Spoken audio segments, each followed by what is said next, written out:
വളരെ ടേസ്റ്റിയുമായിട്ടുള്ള നല്ലൊരു എഗ് ചോപ്പിൻ്റെ റെസിപ്പിയാണ്. അപ്പോൾ എല്ലാവരും ഒന്ന് സ്കിപ്പ് ചെയ്യാതെ കണ്ടേക്കണം. കൂടെ തന്നെ നമ്മുടെ ഈ ഷമീസ് കിച്ചൻ ചാനൽ ഇതുവരെയും സബ്സ്ക്രൈബ് ചെയ്യാത്തവരുണ്ടെങ്കിൽ, അല്ലെങ്കിൽ ഇതാദ്യമായിട്ടാണ് കാണുന്നതെങ്കിൽ പ്ലീസ് ഒന്ന് സബ്സ്ക്രൈബ് ചെയ്തേക്കണേ. ആ തൊട്ടടുത്ത് കാണുന്ന ബെല്ലൈക്കനിൽ ഓൾ കൂടി ഒന്നും മറക്കാതെ പ്രസ് ചെയ്തേക്കണം. എന്നാൽ ശരി, നമുക്ക് വേഗം വീഡിയോയിലേക്ക് പോകാം. നമ്മുടെ ഈ എഗ് ചോപ്പ് തയ്യാറാക്കിയെടുക്കാൻ വേണ്ടിയിട്ട് ഞാനിപ്പോൾ ഇതുപോലൊരു കടായി ഒന്ന് അടുപ്പത്തേക്ക് വെച്ചിട്ടുണ്ട്. അതൊന്ന് ചൂടായി വരുമ്പോഴത്തേക്കും അതിലേക്ക് ഒരല്പം എണ്ണ ചേർത്ത് കൊടുക്കാം. ഇതുപോലെ 1 ടേബിൾ സ്പൂൺ അളവിൽ മാത്രം എണ്ണ മതിയാവും. എണ്ണ ഒന്ന് ചൂടായി വരുമ്പോഴത്തേക്കും പിന്നെ ഇനി നമുക്കിതിലേക്ക് വേണ്ടതാണ് ഇതുപോലെ 2 മീഡിയം സൈസിലുള്ള സവാള ഞാനിപ്പോൾ എടുത്തിട്ടുണ്ട്. എന്നിട്ട് ചെറുതായിട്ട് ഇതുപോലെ ഒന്ന് അരിഞ്ഞെടുത്തതാണ്. അപ്പോൾ അതുകൂടി നമുക്കിതിലേക്കൊന്ന് ചേർത്ത് കൊടുക്കാം. സവാള ചേർത്ത് കൊടുത്തതിന് ശേഷം നന്നായിട്ട് ഒന്ന് വഴറ്റി കൊടുക്കണം. ചെറിയ രീതിയിലൊന്ന് വഴണ്ട് കിട്ടിയാൽ മാത്രം മതിയാവും. ഇതിൻ്റെ കളറൊന്നും മാറി കിട്ടണം എന്നുള്ള ആവശ്യമൊന്നുമില്ല. ഒന്ന് ഹൈ ഫ്ലെയിമിൽ വെച്ചിട്ട് തന്നെ ഒരു 30 സെക്കൻഡ് മാത്രം നമ്മളൊന്ന് വഴറ്റി കൊടുത്താൽ മതിയാവും. നമ്മുടെ സവാള എല്ലാം ഇപ്പോൾ ലൈറ്റായിട്ടൊന്ന് വാടി കിട്ടിയിട്ടുണ്ട്. അപ്പോൾ ഇത്രയും ആയിക്കഴിഞ്ഞാൽ പിന്നെ ഇനി നമുക്കിതിലേക്ക് വേണ്ടതാണ് ഇതുപോലെ ഒരു 1/2 ടീസ്പൂൺ അളവിൽ ഇഞ്ചി വെളുത്തുള്ളി പേസ്റ്റും കൂടി. അപ്പോൾ ഈ ഇഞ്ചിയും വെളുത്തുള്ളി പേസ്റ്റും കൂടി ചേർത്ത് കൊടുത്തതിന് ശേഷം വീണ്ടും നന്നായിട്ട് ഇതെല്ലാം കൂടി ഒന്ന് മിക്സ് ചെയ്തെടുക്കാം. ഇതുപോലെ ഇഞ്ചി വെളുത്തുള്ളിയുടെയൊക്കെ ആ ഒരു പച്ചമണം മാറിക്കഴിഞ്ഞാൽ പിന്നെ നമുക്കിതിലേക്ക് വേണ്ടത് ഇതിനാവശ്യമായിട്ടുള്ള മസാലകളും കൂടിയാണ്. മസാലയായിട്ട് ആദ്യം നമുക്ക് വേണ്ടത് 1 ടീസ്പൂൺ അളവിൽ മുളക് പൊടിയാണ്. അതുപോലെ തന്നെ 1 ടീസ്പൂൺ അളവിൽ കുരുമുളക് പൊടിച്ചതും കൂടി നമുക്ക് ചേർത്ത് കൊടുക്കാം. കൂടെ തന്നെ 1 ടീസ്പൂൺ അളവിൽ മല്ലിപ്പൊടിയും കൂടി നമുക്ക് ആവശ്യമായിട്ടുണ്ട്. അപ്പോൾ അതും ചേർക്കുകയാണ്. ഇനി വേണ്ടത് ഒരു 1/2 ടീസ്പൂൺ അളവിൽ ചെറിയ ജീരകം പൊടിച്ചതും കൂടിയാണ്. ഒരു 1/2 ടീസ്പൂൺ അളവിൽ ഗരം മസാല പൊടിച്ചതും കൂടി. കൂടെ തന്നെ ഒരു 1/4 ടീസ്പൂൺ അളവിൽ മഞ്ഞൾപ്പൊടിയും കൂടി. ഇത് ഇത്രയും ചേർത്ത് കൊടുത്തിട്ട് നമുക്കിതെല്ലാം കൂടി നന്നായിട്ടൊന്ന് മിക്സ് ചെയ്ത് കൊടുക്കാം. അതായത് നമ്മുടെ ഈ മസാലയുടെയൊക്കെ ആ ഒരു പച്ചമണം മാറുന്നവരെ മാത്രം ചെറിയ രീതിയിലൊന്ന് വഴറ്റി കൊടുത്താൽ മതിയാവും. ഈ സമയം ഫ്ലെയിം ഒന്നും കൂട്ടി വെച്ച് കളയരുത്, എങ്കിൽ പിന്നെ ഇതെല്ലാം മസാലയെല്ലാം പെട്ടെന്ന് കരിഞ്ഞു പോകും. അതിൻ്റെ പേരിൽ ഫ്ലെയിം ഒന്ന് മീഡിയത്തിൽ നിന്ന് ഒരല്പം കൂടി കുറച്ച് വെച്ച് കൊടുത്തതിന് ശേഷം ഒരു 30 സെക്കൻഡ് മാത്രം നന്നായിട്ട് ഒന്ന് വഴറ്റിയെടുത്താൽ മതിയാവും. ഞാനിപ്പോൾ ഇതുപോലെ നന്നായിട്ട് നമ്മുടെ സവാളയും മസാലകളൊക്കെ ചെറിയ രീതിയിലൊന്ന് വഴറ്റിയെടുത്തിട്ടുണ്ട്. അപ്പോൾ ഇത്രയും ആയിക്കഴിഞ്ഞാൽ ഇനി നമുക്കിതിലേക്ക് വേണ്ടത് അത്യാവശ്യം ഒരു വലിയ ഉരുളക്കിഴങ്ങിൽ 3 ഉരുളക്കിഴങ്ങ് ഞാനിപ്പോൾ എടുത്തിട്ടുണ്ട്. എന്നിട്ട് നന്നായിട്ടൊന്ന് കുക്കറിലിട്ട് വേവിച്ചെടുത്തതാണ്.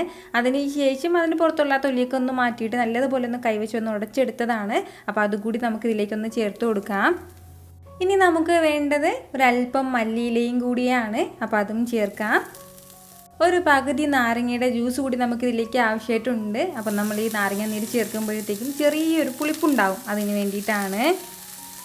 ആ നാരങ്ങയുടെ കുരുവൊക്കെ ഒന്ന് എടുത്ത് മാറ്റിയേക്കണം, ഇല്ലാന്നുണ്ടെങ്കിൽ അത് കയ്പുണ്ടാവും.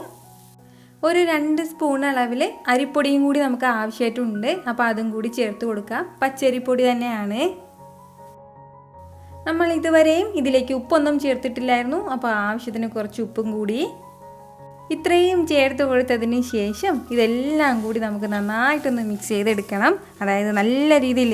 ഇനി നമുക്ക് ഫ്ലെയിം കുറച്ച് വെച്ച് കൊടുക്കാം. അതിന് ശേഷം ഫ്ലെയിം ഓഫ് ചെയ്തതിന് ശേഷം നന്നായിട്ടൊന്ന് തണുത്ത് കഴിഞ്ഞിട്ട് കൈ വെച്ചിട്ട് നല്ലതുപോലെ നമുക്ക് ഇതൊന്ന് ഉടച്ചു കൊടുക്കാവുന്നേ ഉള്ളൂ. ഇപ്പോൾ നല്ല ചൂടാണ്, അതിൻ്റെ പേരിൽ കൈ വെച്ചിട്ട് നമുക്ക് ഉടച്ചെടുക്കാൻ വേണ്ടി പറ്റില്ല. അതിൻ്റെ പേരിൽ ചെറിയ രീതിയിലൊന്ന് തണുത്തതിന് ശേഷം നല്ലതുപോലെ നമ്മൾ ചപ്പാത്തിയുടെ മാവ് കുഴച്ചെടുക്കില്ലേ, ആ ഒരു രീതിയിൽ തന്നെ നമുക്കിതൊന്ന് കൈ വെച്ചിട്ട് കുഴച്ചെടുക്കാവുന്നേ ഉള്ളൂ. ഞാനിപ്പോൾ ഇതുപോലെ നന്നായിട്ട് ഇതെല്ലാം കൂടി ഒന്ന് മിക്സ് ചെയ്ത് എടുത്തിട്ടുണ്ട്. ഇതുപോലെ ഒന്ന് മിക്സ് ചെയ്ത് എടുത്ത് കഴിഞ്ഞാൽ പിന്നെ ഇനി നമുക്ക് വേണ്ട എന്താണെന്ന് വെച്ചാൽ ഇതിപ്പോൾ അത്യാവശ്യം നല്ല ചൂടാണ്. അപ്പോൾ ഈ ചൂടൊന്ന് മാറിയതിന് ശേഷം ഒരു ബൗളിലേക്ക് മാറ്റി നമുക്ക് നല്ലതുപോലെ ഒന്ന് കുഴച്ചെടുക്കാവുന്നേ ഉള്ളൂ. നമ്മുടെ സാധാരണ ചപ്പാത്തിയുടെ മാവ് കുഴച്ചെടുക്കില്ലേ, ആ ഒരു രീതി തന്നെ നല്ലതുപോലെ ഒന്ന് കുഴച്ചെടുക്കാം. നമ്മുടെ ഈ മിക്സ് എല്ലാം നല്ല രീതിയിൽ ഞാനിപ്പോൾ കുഴച്ചെടുത്തിട്ടുണ്ട്. ആ കട്ടയൊക്കെ ഒന്ന് ഉടച്ച് മാറ്റിയതിന് ശേഷം നന്നായിട്ടൊന്ന് കുഴച്ചെടുത്തിട്ടുണ്ട്. ഈ ഒരു രീതിയിൽ നമ്മളിത് കുഴച്ചെടുക്കുന്ന സമയത്ത് വെള്ളം ഒന്നും ചേർക്കരുത്, അല്ലാതെ തന്നെ നമുക്ക് ഈ ഒരു രീതിയിൽ തന്നെ കിട്ടിക്കോളും. പിന്നെ ഇനി നമുക്ക് ഇതിലേക്ക് വേണ്ടതാണ് 3 മുട്ട ഞാനിപ്പോൾ നന്നായിട്ടൊന്ന് വേവിച്ചെടുത്തിട്ടുണ്ട്. അതിനുശേഷം 2 പീസാക്കിയിട്ടൊന്ന് കട്ട് ചെയ്ത് വെച്ചിരിക്കുന്നതാണ്. അതുപോലെ തന്നെ കുറച്ച് അരിപ്പൊടി എടുത്തിട്ടുണ്ട്, പച്ചരിപ്പൊടിയാണ്. അപ്പോൾ ഈ പച്ചരിപ്പൊടിയിലേക്ക് ഇനി ഒരല്പം വെള്ളം കൂടി ചേർത്ത് കൊടുത്തിട്ട് നല്ല രീതിയിൽ നമുക്ക് ഒന്ന് മിക്സ് ചെയ്തെടുക്കാം. ആവശ്യത്തിനുള്ള വെള്ളം കൂടി ഒഴിച്ച് കൊടുത്തതിന് ശേഷം നമുക്കിത് ഇതുപോലെ നന്നായിട്ടൊന്ന് മിക്സ് ചെയ്തെടുക്കണം. ഇത്രയും കട്ടിക്ക് വേണം നമ്മുടെ ഈ ബാറ്റർ ഉണ്ടാവേണ്ടത്. നമ്മളിപ്പോൾ എടുത്തിട്ടുള്ളത് അരിപ്പൊടിയാണ്. ഇതിന് പകരം നമുക്ക് മൈദയുടെ മാവ് എടുക്കാം, അതുപോലെ തന്നെ കോൺഫ്ലോർ മാവ് എടുക്കാം. അല്ലാന്നുണ്ടെങ്കിൽ നമുക്കൊരു മുട്ട ഒന്ന് പൊട്ടിച്ചൊഴിച്ചിട്ട് അതിലേക്കൊന്ന് ഡിപ്പ് ചെയ്തെടുത്താലും മതിയാവും. ഇനി നമുക്ക് വേണ്ട എന്താണെന്ന് വെച്ചാൽ ഞാനിപ്പോൾ കയ്യിലേക്ക് ഒരല്പം എണ്ണ പൊട്ടി കൊടുത്തിട്ടുണ്ട്. അതിന് ശേഷം നമ്മളിതാ തയ്യാറാക്കി വെച്ചിരിക്കുന്ന മിക്സിൽ നിന്നും ഒരല്പമായിട്ട് മാവ് എടുക്കാം. അതിനുശേഷം അത്യാവശ്യം വലിയൊരു ബോൾ തന്നെ തയ്യാറാക്കി എടുക്കാം. ഇതുപോലൊരു ബോൾ തയ്യാറാക്കി എടുത്തതിന് ശേഷം ചെറുതായിട്ട് നമ്മളൊന്ന് പ്രസ് ചെയ്ത് കൊടുക്കണം. കൈ വെച്ചിട്ട് തന്നെ നല്ലതുപോലെ ഒന്ന് പരത്തി കൊടുത്താൽ മതിയാവും. അതിന് ശേഷം നമ്മളിതാ വേവിച്ച് മാറ്റി വെച്ചിരിക്കുന്ന നമ്മുടെ മുട്ടയുടെ ഓരോ പകുതി പീസാക്കി എടുത്തിട്ട് ഇതിന് മുകളിലേക്കൊന്ന് കമഴ്ത്തി വെച്ച് കൊടുക്കാം. നമുക്ക് ഇഷ്ടമുള്ള ഷേപ്പിൽ ഇതൊന്ന് കവർ ചെയ്ത് കൊടുത്താൽ മതിയാവും. ഞാനിപ്പോൾ ഇതുപോലെ ചെറുതായിട്ടൊന്ന് കവർ ചെയ്ത് കൊടുത്തിട്ടുണ്ട്. അതിനുശേഷം കയ്യിൽ വെച്ചിട്ട് തന്നെ നമുക്ക് നല്ലതുപോലെ ഒന്ന് ഷേപ്പ് ചെയ്തെടുക്കാം. ഷേപ്പ് ചെയ്തെടുക്കുന്നതൊക്കെ നമ്മുടെ ഇഷ്ടത്തിനനുസരിച്ചിട്ട് ചെയ്തെടുത്താൽ മതിയാവും. ഇതുപോലെ നമ്മളൊന്ന് തയ്യാറാക്കി എടുത്തു കഴിഞ്ഞാൽ പിന്നെ ഇനി നമുക്ക് വേണ്ടത് എന്താണെന്ന് വെച്ചാൽ നമ്മളിതാ മാറ്റി വെച്ചിരിക്കുന്ന നമ്മുടെ അരിപ്പൊടിയുടെ ബാറ്ററിലേക്ക് ഒന്ന് ഡിപ്പ് ചെയ്തതിന് ശേഷം നമുക്ക് നേരെ തന്നെ ഇത് ഫ്രൈ ചെയ്തെടുക്കാവുന്നേ ഉള്ളൂ.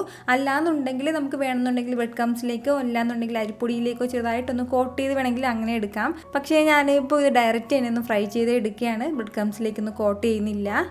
ഇതെല്ലാം ഒന്ന് ഫ്രൈ ചെയ്തെടുക്കാൻ വേണ്ടിയിട്ട് നമ്മുടെ എണ്ണ ഇപ്പോൾ ഇവിടെ നല്ലതുപോലെ ഒന്ന് ചൂടായിട്ടുണ്ട്. എണ്ണ നന്നായിട്ട് ചൂടായിട്ടുണ്ടാവണം. അതുപോലെ തന്നെ ഫ്ലെയിം ഒന്ന് ഹൈയിൽ തന്നെ വെച്ചിരിക്കണം. അതൊന്ന് പ്രത്യേകം ശ്രദ്ധിക്കേണ്ട ഒരു കാര്യമാണ്. ഹൈ ഫ്ലെയിമിൽ വെച്ചിട്ട് വേണം നമ്മളിത് ഫ്രൈ ചെയ്തെടുക്കാനായിട്ട്. എണ്ണയുടെ ചൂട് കുറഞ്ഞു പോയാലോ ഫ്ലെയിം ഒന്ന് കുറഞ്ഞു പോയാലോ നമ്മളിപ്പോൾ പുറത്ത് മാവ് വെച്ചിരിക്കുന്നതിൻ്റെ പേരിൽ പെട്ടെന്ന് എണ്ണ വലിച്ചെടുക്കും. അപ്പോൾ അങ്ങനെ വരാതിരിക്കാൻ വേണ്ടിയിട്ടാണ് ഞാൻ പ്രത്യേകം എടുത്ത് പറയുന്നത്. ഫ്ലെയിം ഹൈയിൽ തന്നെ വെച്ചിട്ടുണ്ടാവണം. അതായത് എണ്ണ നന്നായിട്ട് ചൂടായിട്ട് തന്നെ ഉണ്ടാവണം. അപ്പോൾ ഇതുപോലെ ഇത്രയും എണ്ണ ചൂടാകുമ്പോഴാണ് നമ്മളിതുപോലെ മാവിൽ മുക്കിയിടുമ്പോഴത്തേക്ക് ഇങ്ങനെ പതഞ്ഞ് പൊങ്ങുന്നത്. ഈ ഒരു രീതിയിൽ തന്നെ നമ്മൾ പ്രത്യേകം ഒന്ന് ഫ്രൈ ചെയ്തെടുക്കാൻ വേണ്ടി ശ്രദ്ധിക്കണം. നമ്മളിപ്പോൾ ഇതിലേക്ക് വെച്ചിരിക്കുന്ന മുട്ടയാണെന്നുണ്ടെങ്കിലും അതുപോലെ തന്നെ പുറത്തുള്ള കോട്ടിംഗ് ആണെന്നുണ്ടെങ്കിലും എല്ലാം നന്നായിട്ട് വേവിച്ചെടുത്ത് തന്നെയാണ്. അതിൻ്റെ പേരിൽ ഒരുപാട് സമയത്ത് നമ്മൾ ഫ്രൈ ചെയ്യേണ്ട ആവശ്യമൊന്നുമില്ല. നമ്മുടെ പുറത്തുള്ള ആ ഒരു കോട്ടിംഗ് വന്നിട്ട് നന്നായിട്ടൊന്ന് ഫ്രൈ ആയി കഴിഞ്ഞാൽ പെട്ടെന്ന് എടുക്കാവുന്നേ ഉള്ളൂ. ഏകദേശം ഒരു 30 സെക്കൻഡ് കൊണ്ട് തന്നെ നമുക്കിത് ഫ്രൈ ചെയ്തെടുക്കാം.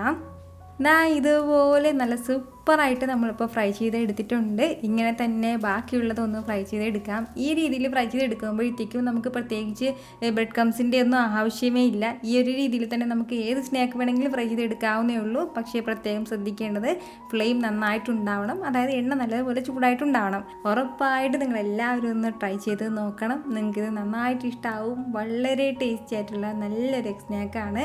ട്രൈ ചെയ്ത് നോക്കിയതിന് ശേഷം നിങ്ങളുടെ ഫീഡ്ബാക്ക് എനിക്ക് മറക്കാതെ ഒന്ന് അറിയിക്കുകയും വേണം. കാരണം നിങ്ങളുടെ ഫീഡ്ബാക്ക് കാണുമ്പോഴായിരിക്കും അത് മറ്റുള്ളവർക്കും തയ്യാറാക്കി നോക്കണം എന്നുള്ളൊരു പ്രചോദനം ഉണ്ടാകുന്നത്. അപ്പോൾ ഈ വീഡിയോ ഇഷ്ടമായാൽ എല്ലാവരും ഇതൊന്ന് ലൈക്ക് ചെയ്യാനും കൂടെ തന്നെ നിങ്ങളുടെ ഫ്രണ്ട്സിനും ഫാമിലിക്കും എല്ലാവർക്കും ഒന്ന് ഷെയർ ചെയ്ത് കൊടുക്കാനും മറക്കരുത്. വീണ്ടും നല്ലൊരു ഉഷാറ് വീഡിയോ ആയിട്ട് ഞാൻ വരുന്നതായിരിക്കും. അതുവരേക്കും എല്ലാവരും ഹാപ്പി ആയിട്ടിരിക്കുക, സന്തോഷമായിട്ടിരിക്കുക, എല്ലാവരും സേഫ് ആയിട്ടിരിക്കണം. Take care dear friends.